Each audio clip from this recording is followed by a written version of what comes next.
Ici Radio Taïwan International. Tout de suite, Meg Wang vous propose l'émission Retour à la source.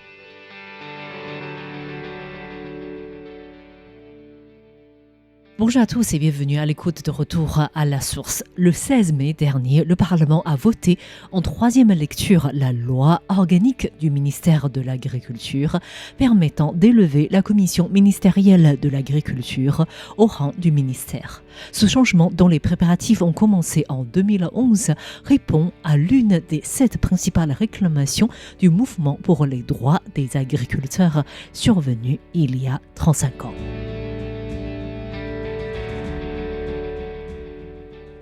Aujourd'hui, pour la plupart des Taïwanais, le 20 mai est toujours la date de l'investiture d'un nouveau président de la République.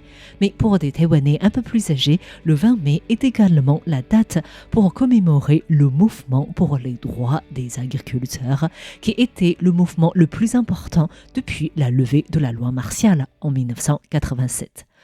Pour parler du mouvement pour les droits des fermiers survenu en 1988, il faut commencer par l'histoire de Taïwan d'après-guerre. En réalité, le développement économique de Taïwan depuis cette période était largement en lien avec les États-Unis.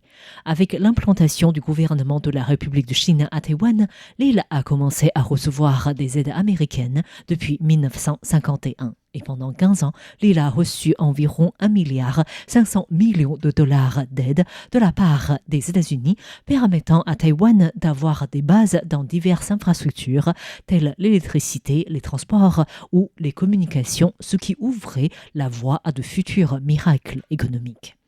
Pendant cette période, le gouvernement taïwanais a fait de la stabilité économique son objectif principal et dans ce cadre, l'autosuffisance alimentaire était extrêmement importante. Ainsi, dans les années 50 et 60, la stratégie de Taïwan était de développer l'agriculture pour favoriser les industries et ensuite développer les industries pour faire progresser l'agriculture. Cette stratégie a assuré le développement de l'industrie légère comme le textile ou les industries agricoles, ce qui a largement favorisé les exportations taïwanaises. En 1971, les États-Unis ont connu pour la première fois un déficit commercial, ce qui leur a permis de faire des pressions commerciales sur d'autres pays au nom de concurrence déloyale. Sous cette pression, l'Europe comme le Japon ont connu une appréciation de leur monnaie. Et du côté de Taïwan, l'augmentation rapide de l'excédent commercial du pays et sa concentration excessive sur les États-Unis ont très vite suscité le mécontentement de Washington. Les États-Unis ont ainsi exigé l'appréciation progressive du nouveau dollar taïwanais. En plus, les États-Unis accusent Taïwan de faire des pratiques commerciales déloyales. Une ouverture du marché et la baisse des tarifs douaniers étaient ainsi nécessaires. Dans ce contexte, on peut dire que Taïwan et les États-Unis étaient presque tout le temps à la table de négociation dans les années 80. Des négociations sur le tabac et l'alcool, sur la dinde, des machines-outils ou sur les droits de propriété intellectuelle ont rempli l'agenda des responsables commerciaux des deux pays. En 1987, Taïwan a levé la loi martiale. En 1988, le président de la République Jiang Jingguo décède. Son successeur Li Tenghui arrive au pouvoir. Ce dernier a décidé d'élargir les importations des produits agricoles à Taïwan. En mars 1988, Taïwan a autorisé l'importation de la dinde américaine. Plus de 5000 agriculteurs ont répondu à l'appel de l'Association des droits des agriculteurs du comté de Yunlin pour manifester à Taipei. Des manifestants ont quitté le mémorial de Sangasen vers midi pour arriver au Parlement vers 14h.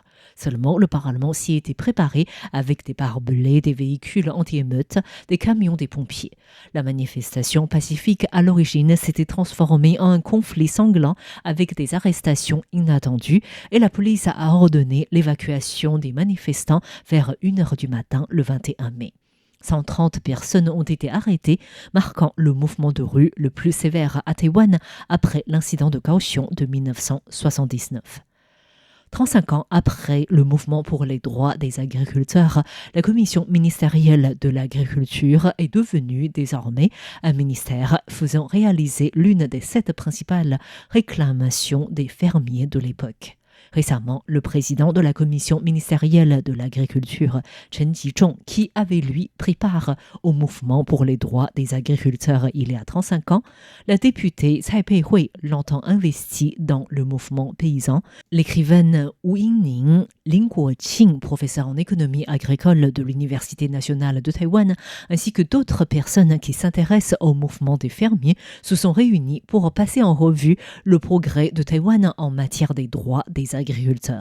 Et ils estiment que des progrès ont été accomplis concernant 6 des 7 réclamations, même si des améliorations sont toujours à faire. Ces 7 réclamations d'il y a 35 ans sont tout d'abord l'assurance généralisée pour les agriculteurs et leurs familles, baisse des prix des engrais, la hausse des prix d'achat garantis et celle de la superficie du riz par le gouvernement, l'abolition du système d'élection des présidents des coopératives agricoles, la réforme des agences d'irrigation, la création d'un ministère de l'agriculture et l'utilisation libre des terres agricoles.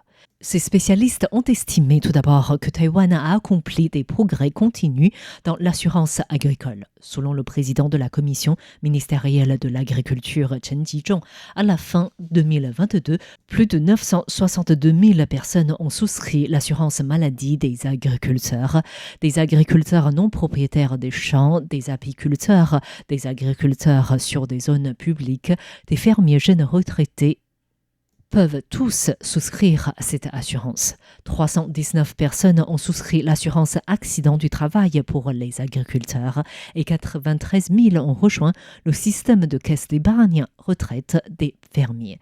Chen Jizhong a précisé d'ailleurs que 42 contrats d'assurance qui répondent à des besoins différents existent déjà.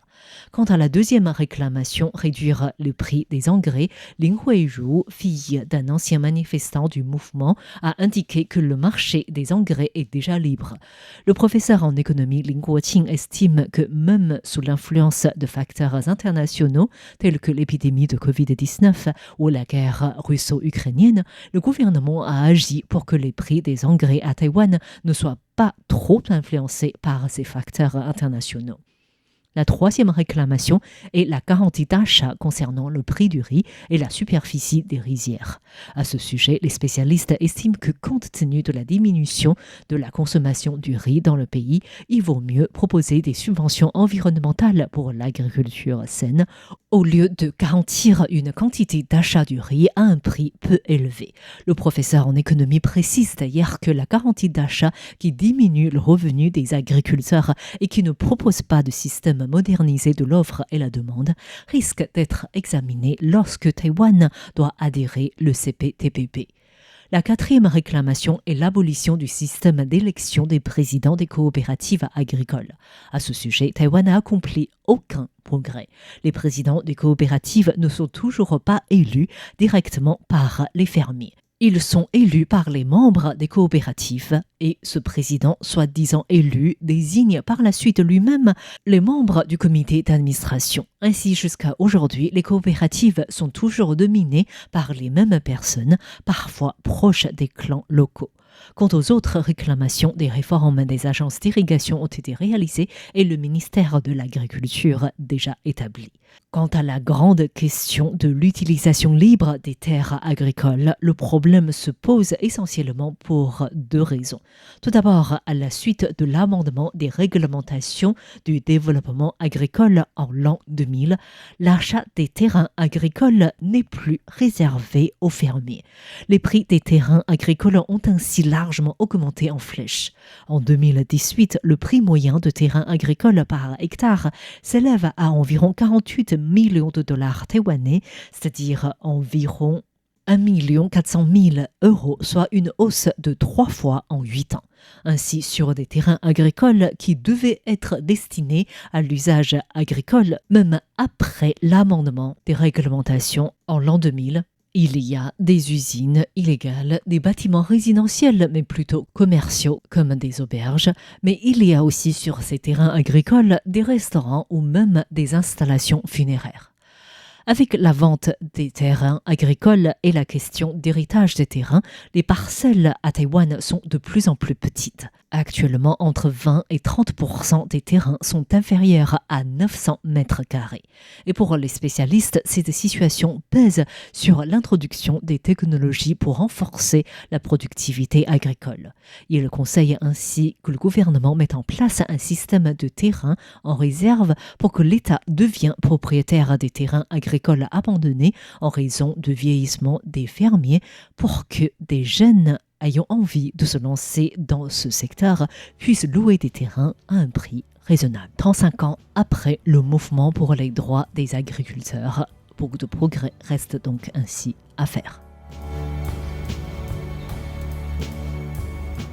Merci de votre écoute, c'était Meg Wang pour RTI.